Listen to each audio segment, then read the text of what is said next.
देखो,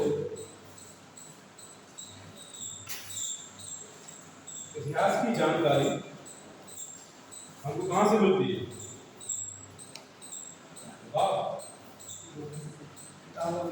किताबों से मिलती है। ठीक, और किताबों के अलावा पुराने अभिलेखों से मिलती है, शिलालेखों से मिलती है। ठीक, और मुद्राओं से मिलती है। ठीक, हर काल की अलग अलग मुद्रा रही है, हर काल के अलग अलग इतिहासकार रहे हैं। उन्होंने अपने जीवन में जो कुछ अपने वर्तमान समय के शासन के बारे में जो कुछ लिखा, आज हमारे लिए वो इतिहास है। और उन्हीं चीज़ों से, उन्हीं ग्रंथों से, ठीक, उनकी जो लिखी गई जो रचनाएं थी, उन्हीं से हमें इतिहास की प्रॉपर जानकारी प्राप्त होती है। ठीक है, जैसे अब जैसे मौर्य काल की बात होती है, चंद्रगुप्त मौर्य के बारे में हम लोग चर्चा करते हैं। ठीक, हमें जो कुछ जानकारी प्राप्त होती है, ठीक, उसमें से चाणक्य नाम के उनके प्रधानमंत्री थे, उन्होंने जो ग्रंथ लिखे थे, अर्थशास्त्र लिखा था। ठीक, उससे उस समय की प्रशासनिक और राजनीतिक, ठीक है, जानकारियां प्राप्त होती। उस समय उन लोगों का प्रशासन कैसा था, राजनीति की चीजें कैसी थी, राज कैसे होता था, प्रशासन कैसे होता था, और जनता कैसी थी, राजा कैसा था। ठीक, उसके बाद चाणक्य से मिलती थी चंद्रगुप्त मौर्य के बारे में जानकारी, और थोड़ी बहुत मिलती थी बिंदुसार के बारे में। ठीक, फिर आए अशोक। अशोक के राज्य की जानकारी, अशोक ने अपने समय में कई सारे शिलालेख रखवाए थे, लघु शिलालेख, शिलालेख, ठीक, और अभिलेख कैसे बोलते हैं उनको। तो इन्होंने पत्थर पे खुदवाई थी अपने राज्य के बारे में, जो कई सारी जो इसकी फेमस डिसीजन थे, जो कि अब ऐसा नहीं होगा, अब धर्म को माना जाएगा, युद्ध नहीं होगा, लूट मार नहीं होगी, ये सब चीजें जब जब ये कभी फैसले हुए बड़े दरबार में, तो ये उसने शिलालेख में रखवाया। उस टाइम की जो लैंग्वेज थी, प्राकृत भाषा चलती थी। ठीक, कुछ प्राकृतिक थे, कुछ खरोष्ठी में थे, ठीक, कुछ ग्रीक में भी थे। तो उससे हमें अशोक के समय की जानकारी प्राप्त होती है कि अशोक के समय प्रशासन कैसा था। ठीक, तुम्हारे लिए इतिहास हो गया। वैसे जैसे हम मुगल काल के बारे में पढ़ लें, सबसे फेमस मुगल काल। मुगल काल में अकबर के समय जो राजा, अकबर के समय जिन्होंने कुछ लिखा अकबर के बारे में, ठीक, क्या था, किसी का नाम बता सकते हो? अकबर के समय में जो इतिहासकार थे जिन्होंने लिखा है अकबर के शासन के बारे में, प्रशासन के बारे में, कोई नाम बता सकते हैं? वो गुप्त काल में था कालिदास, 300 कुछ ईस्वी में था वो। अकबर थे तुम्हारे 1500 कुछ में। अबुल फजल का नाम सुना? अबुल फजल, जिसने आईन अकबरी लिखी थी, अकबरनामा और आईन अकबरी। इससे अकबर के समय के प्रशासन के बारे में जानकारी मिली। मतलब एक प्रकार का इतिहास हो गया कि अकबर का इतिहास कहां से मिलेगा? अबुल फजल या अकबरनामा से। ठीक है, आगे ध्यान देंगे, ठीक है ना? बस ऐसे ही है। ठीक, जैसे कई हिंदू राजा रहे, जैसे कलहण थे। ठीक, कलहण के जो राजतरंगिणी जिन्होंने जो अपनी रचना थी इनकी, उससे उस समय के वर्तमान शासकों के बारे में जानकारी मिलती है, कश्मीर के राजाओं के बारे में जानकारी मिलती है। ठीक, आगे समझ में?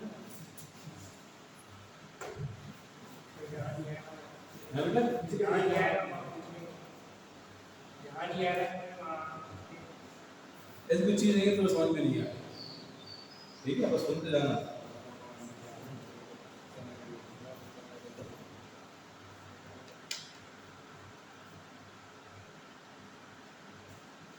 ये तो होगा तुम्हारे पास प्राचीन और मध्यकालीन इतिहासकार हैं।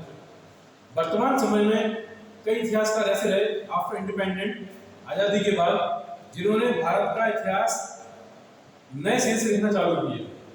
ठीक, उन्होंने कई इतिहासकार ऐसे रहे जिन्होंने प्राचीन भारत का इतिहास लिखा, हड़प्पा संस्कृति का इतिहास उन्होंने अपने नजरिए से दोबारा लिखा, जो उनके पहले जो भी लिखा गया वो भी था, ठीक, और उन्होंने फिर शोध करके अपने स्तर पे नया इतिहास लिखा वर्तमान समय में।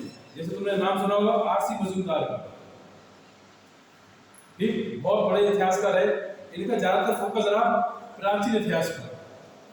प्राचीन इतिहास कौन सा? हड़प्पा संस्कृति, हड़प्पा से शुरुआत करके अभी तक का इनके में सब रहा है। इनके इतिहास हड़प्पा से पहले अभी तक तो कुछ नहीं था, तो बहुत कुछ लेकिन ज्ञात नहीं है। जितनी खोज होती जाती है वो लिखता जाता है। पहले तो ये भी नहीं पता था कि अजंता की गुफाएं भी हैं। कुछ अंग्रेज शिकार करने गए थे औरंगाबाद, तो टाइगर को ढूंढ रहे थे बाइनोकुलर से, दूरबीन से, ठीक है, तो उसकी नजर पड़ी ये झाड़ियों के पीछे घने जंगल में कुछ रचनाएं हैं, कुछ पहाड़ काट की कुछ संरचनाएं बनाई गई, इमारत टाइप की, गुफा जैसी। वो अंग्रेज था, तो उसने फिर टीम लेके गया, वो पूरे पत्तों झाड़ू से ढकी रही अजंता की गुफा, सैकड़ों गुफाएं थी। अब तो नाम आपकी बची है। देखो बेटा, ये सब पुराने किले थे, तुमको याद कहाँ है किले? जो बचे हैं जो तुम्हारे सामने हैं, बाकी जो नष्ट हो गए ऐसे हो गए। ऐसा हर चीज की म्याद होती है, कोई चीज आएगी खत्म भी होगी, ठीक। कई पहले जितने मंदिर हुआ करते थे, कई जगहों पर जितने तालाब हुआ करते थे, नदियां हुआ करती थी, आज वहाँ कुछ नहीं है, खत्म हो गए। तो कई चीज ऐसी है जो, जैसे भीमबेटका की गुफा है, तुमने कभी नाम सुना? भीमबेटका सुना होगा। पांडवकालीन चित्र बने हैं गुफाओं में, पांडवकालीन गुफाएं हैं, मतलब 5000 साल ऐसे ही हो गए उनको, 24 साल ये 2400 2,500 साल पहले की वो है। तो वहां जो भित्ति चित्र मिले हैं ना,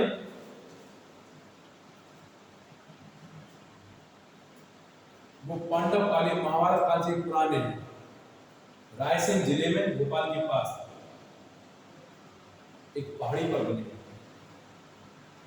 ठीक। कई चित्र ऐसे हैं, कई चित्र लिखी है जिनकी अगर कहते हैं लाख वर्ष पुराने हैं, कोई ना कोई तो रहा होगा। मानव सभ्यता जरूर छोड़ी, तुम विकसित सभ्यता हो तो तुमसे पहले भी युवा सभ्यता रही है ना, वो अपने समय विकसित रही होगी। तो मानव सभ्यता बहुत पुरानी है, लाखों वर्ष पुरानी है। उसकी खोज कैसे हुई भीमबेटका की? कोई इतिहासकार थे, वो ट्रेन में बैठ के जा रहे थे, उनकी नजर पड़ी पहाड़ी पर, उन्हें कुछ समझ में आया कि कुछ है। नेक्स्ट स्टॉप पे उतर के वापस पहुंचे और रास्ता पूछते पाछते वहां ऊपर पहुंचे रायसेन की पहाड़ी पर। उन्होंने वहां गुफाओं की खोज की, उन गुफाओं में भित्ति चित्र बने, सबसे पहले उन्होंने बताया ऐसे हुए। तो फिर उस पर शोध किए गए कि क्या कैसे, तो पूरी टीम आई, वैज्ञानिक शोध हुए, उसके बाद फिर एक्चुअल टाइम निकाला था कार्बन डेटिंग से।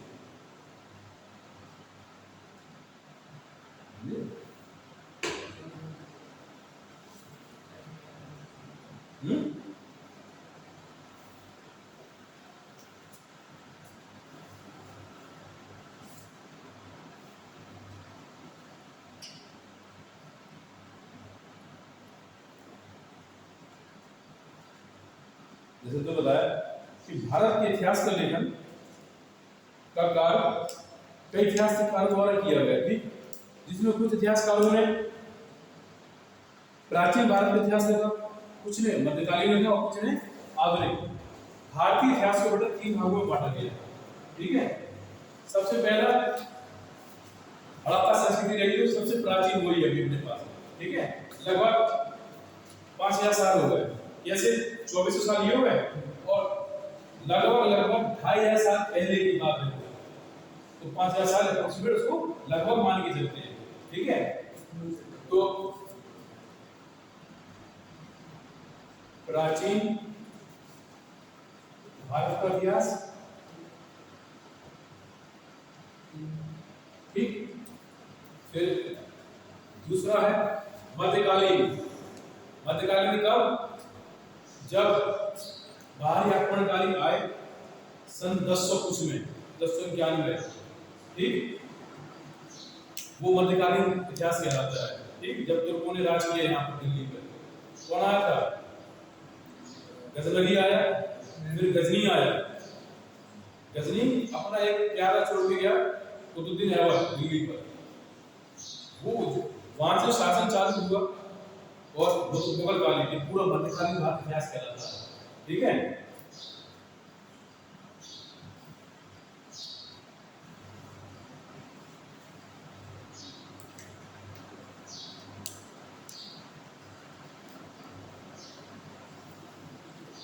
तीसरा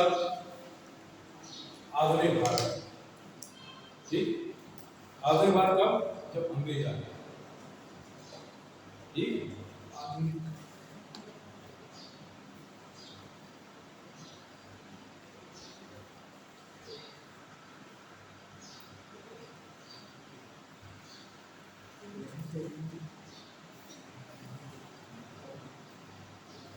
तो कुछ इतिहासकारों ने बेटा इस पे फोकस किया, प्राचीन भारत के बारे में इतिहास लिखा, कुछ ने मध्यकालीन भारत के बारे में इतिहास लिखा और कुछ ने आधुनिक भारत के बारे में लिखा। ठीक है, इनमें से कुछ प्रमुख है, नाम लिखो बेटा। हाँ, लिखना।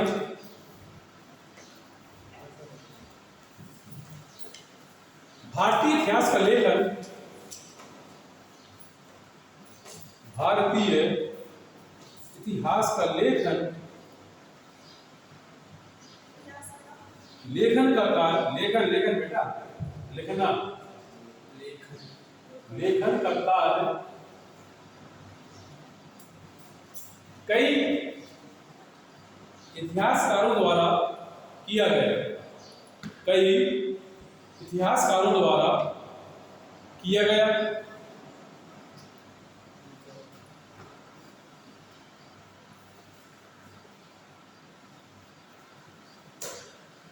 इनमें से कुछ इतिहासकारों ने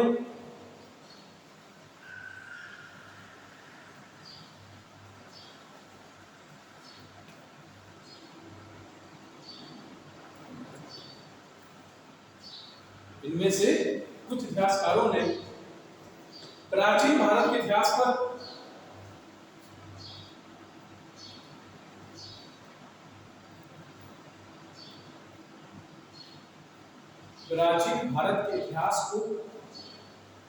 करना, कुछ ने मध्यकालीन भारत के इतिहास को और कुछ ने मध्यकालीन भारत के इतिहास को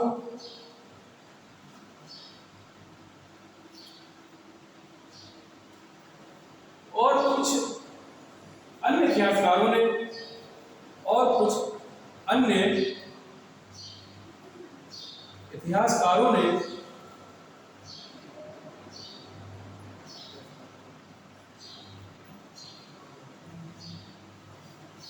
आधुनिक भारत के इतिहास को अपना प्रमुख विषय बनाया। छूट गया? उसने आधुनिक भारत के इतिहास को अपना प्रमुख विषय बनाया। ठीक, फिर उस पर फोकस करके बेटा उस पर उन्होंने शोध कार्य की। ऐसा नहीं है कि मन में ऐसे लिखते गए। कभी भी इतिहास लिखा जाता है तो फैक्ट पर लिखा जाता है।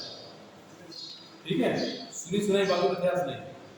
इन्हें जो कई इतिहासकार आसिफ मजूमदार है, जब बेटा इनके बारे में जब आप पढ़ोगे, इन्होंने जो बुक लिखी है प्राचीन भारत के इतिहास से जब आप पढ़ोगे तो इन्होंने जिन जिन विवरण से जो तथ्य प्राप्त हुए उसके बारे में भी जानकारी दी कि इस विवरण से हमको ये तथ्य प्राप्त हुआ है। प्रमाणिक के आधार पर लिखा है। और इतिहास में कुछ विषय ऐसे होते हैं जिनमें अगर कुछ नहीं होता तो फिर अनुमान लगाया जाता है। जिनका ये होने के कुछ विद्वानों का मत है कि ये ऐसा है, जैसे कि सूर्यदास जी के बारे में उनका जन्म स्थान प्रॉपर फिक्स नहीं है, तो कुछ इतिहासकार मथुरा के आसपास मानते हैं, कुछ दिल्ली के आसपास मानते हैं, कुछ आगरा के आसपास मानते हैं। ठीक, तो वैज्ञानिकों में प्रॉपर मतभेद है। वैज्ञानिक मतलब विद्वान इतिहासकारों में बदले थे कि प्रॉपर इनका जन्म स्थान कहाँ का है। कुछ कहीं का मानते हैं, कुछ कहीं का मानते हैं। वो तो वही है, कोई भी विषय है अगर उसके बारे में पुख्ता जानकारी नहीं होगी तो बस इतिहास का फिर क्या है, आपसी मत रखते हैं कि अनुमान का है ऐसा हो सकता है। वो ये नहीं कि किसी भी तथ्य को अगर प्रॉपर जानकारी नहीं है तो नहीं यही सही है, ऐसा नहीं। अनुमान ठीक लिखना है बेटा, लाइन चेंज करके।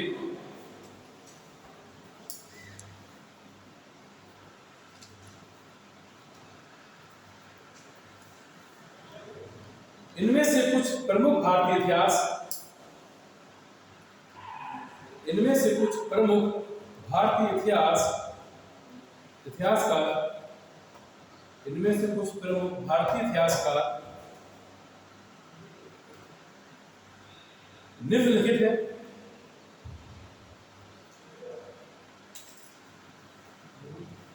निम्नलिखित है,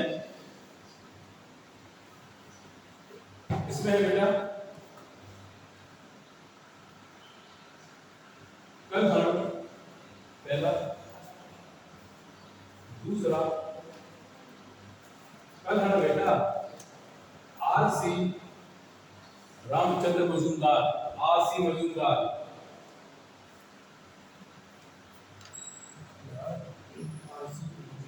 आर.सी. मजूमदार, जदुनाथ सरकार, तीसरा जदुनाथ सरकार, कहीं कहीं का नाम जदुनाथ सरकार लिखा होता बेटा। इन्होंने औरंगजेब के बारे में सबसे ज्यादा और सबसे डिटेल डिस्क्राइब औरंगजेब को किसी ने किया है, यही थे जदुनाथ सरकार, बिल्कुल फैक्ट पे। बी.डी. सावरकर, चौथे हैं बी.डी. सावरकर, बी.डी. सावरकर,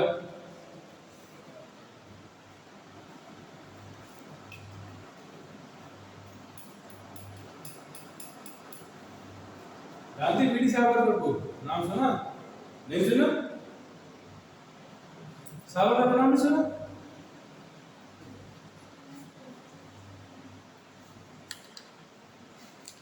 विनायक दामोदर सावरकर मराठी थे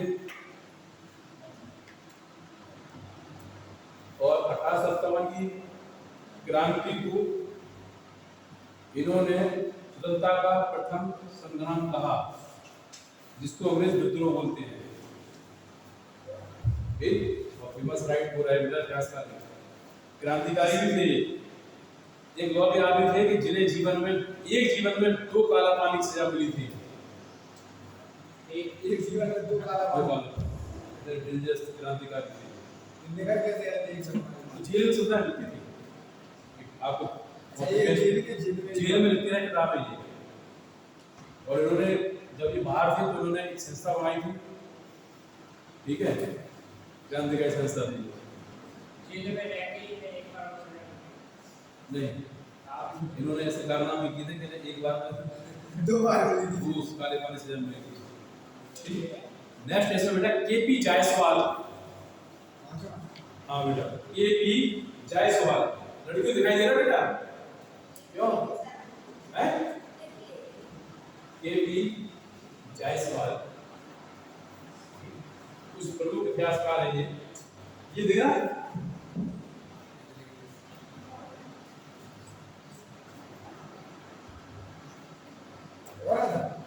आदि, इसमें तुम पहले हेडिंग डालो बेटा कलहण, कलहण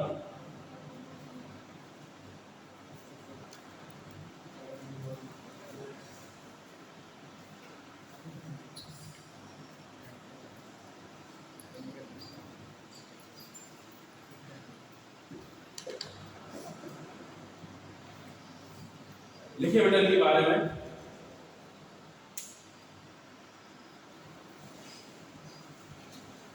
प्राचीन भारतीय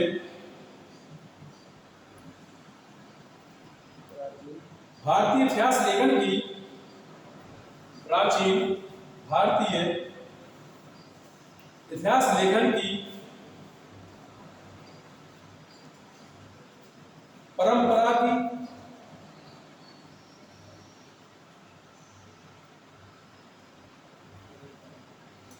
अंतिम एवं अंतिम एवं सबसे महत्वपूर्ण कड़ी के रूप में अंतिम एवं सबसे महत्वपूर्ण कड़ी के रूप में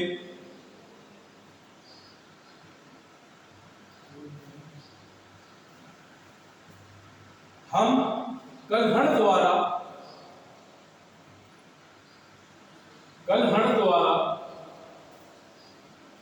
रचित राजतरंगिणी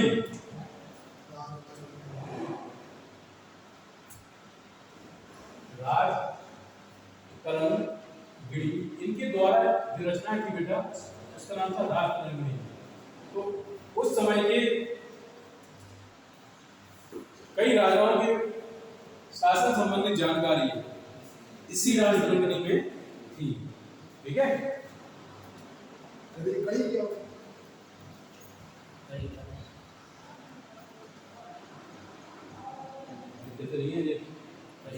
महत्वपूर्ण कड़ी है इस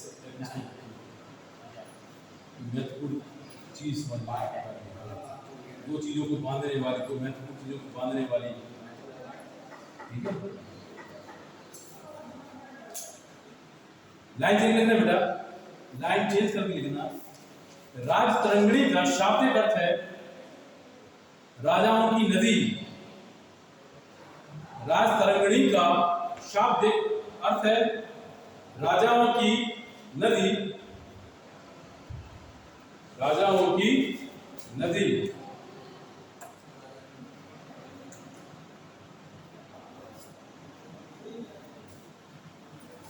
जिसका भावार्थ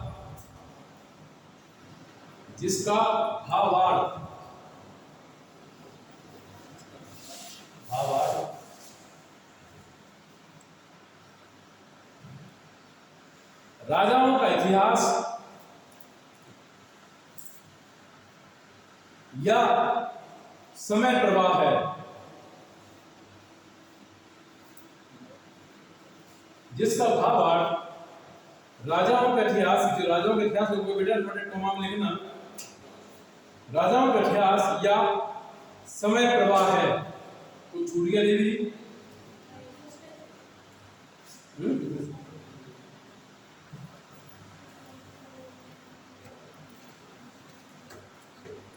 कलहण द्वारा विरचित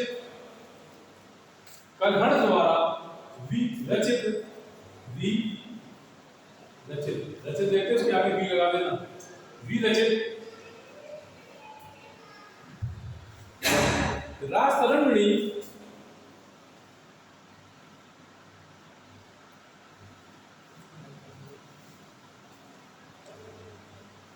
कश्मीर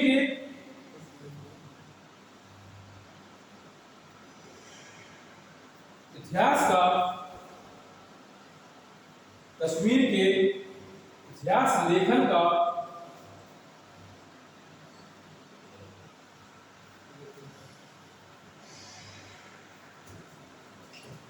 सर्वोत्तम उदाहरण है। सर्वोत्तम, सबसे उत्तम या अति उत्कृष्ट उदाहरण है या सबसे महत्वपूर्ण उदाहरण है। ठीक,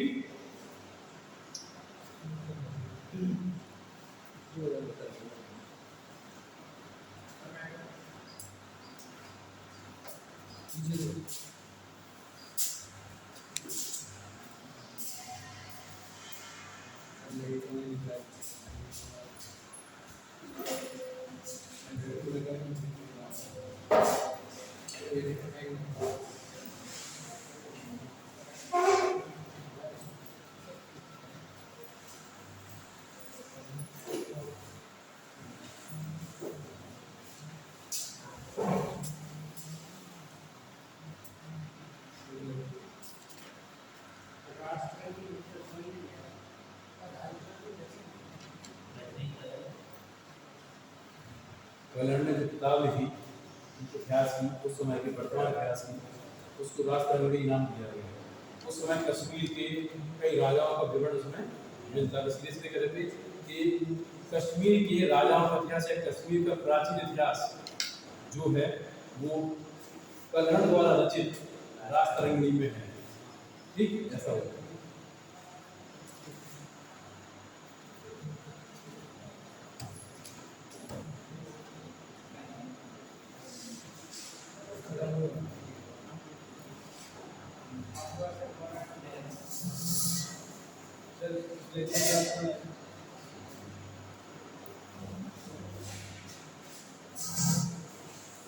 कल्हण द्वारा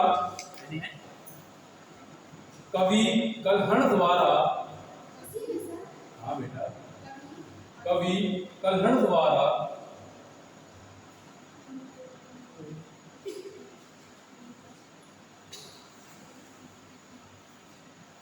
राजतरंगिणी की रचना, राज्य तरंगिणी की रचना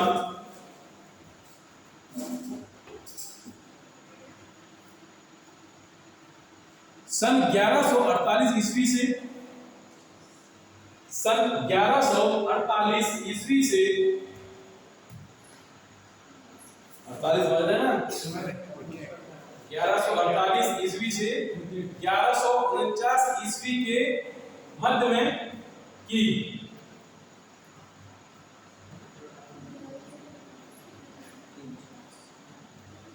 कब रचना हुई राजतरंगिणी की?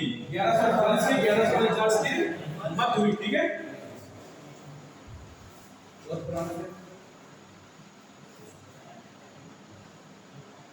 कवि कल्हण ने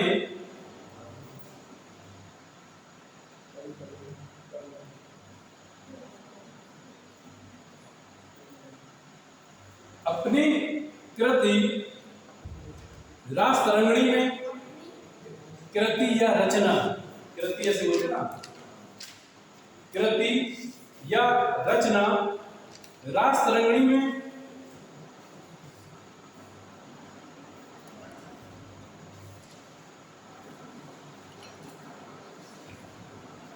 काव्य एवं इतिहास का, काव्य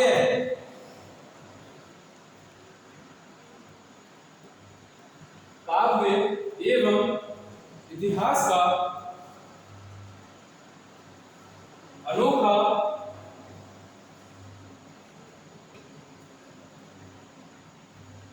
समन्वय प्रस्तुत किया।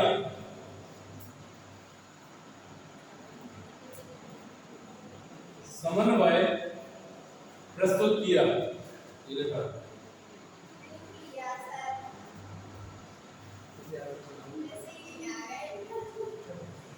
यहाँ तुम अकेली नहीं, और भी है। ठीक, अनोखा समन्वय प्रस्तुत किया, इसमें काव्य भी है, ठीक, और इतिहास की भी जानकारी मिलती है।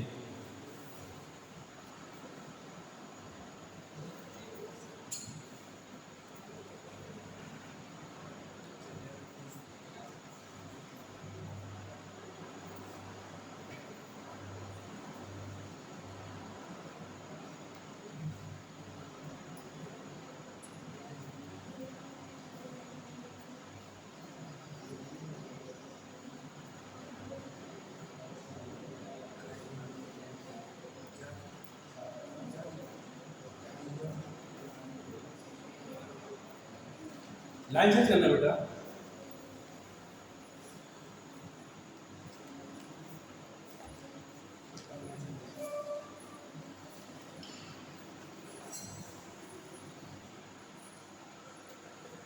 ऐसे ही एक कवि,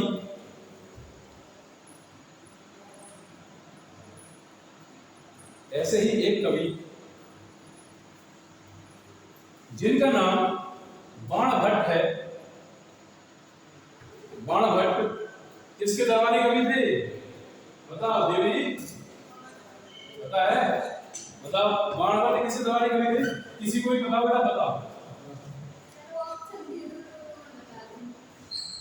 ऑप्शन दे रहे? चलो जी, ऑप्शन है तुम्हारे पास। ठीक, कल्याण है, आरसी मजूमदार, इंदिरा सरकार है और हर्षवर्धन है। बता कल्याण खुद दरबारी कवि थे। बोलो दीदी। हर्षवर्धन के दरबारी कवि थे। हर्षवर्धन कन्नौज के राजा थे, समझे? थानेश्वर ये भी दो राजधानी के बनी। पहले कन्नौज थी, पहले थानेश्वर थी, फिर कन्नौज बनाई थी। ठीक है, अब क्या है? अब कन्नौज से कस्बा है। यूपी का इलाका है।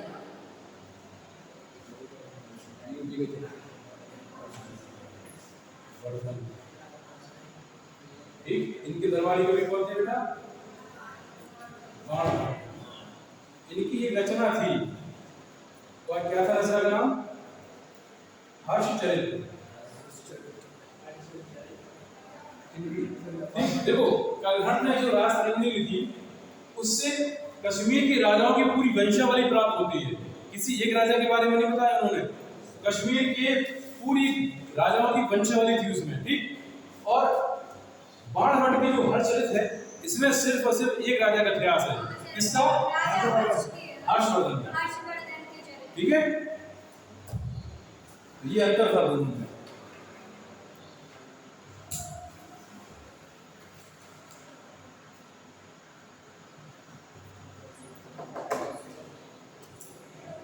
ठीक है, बाकी अगर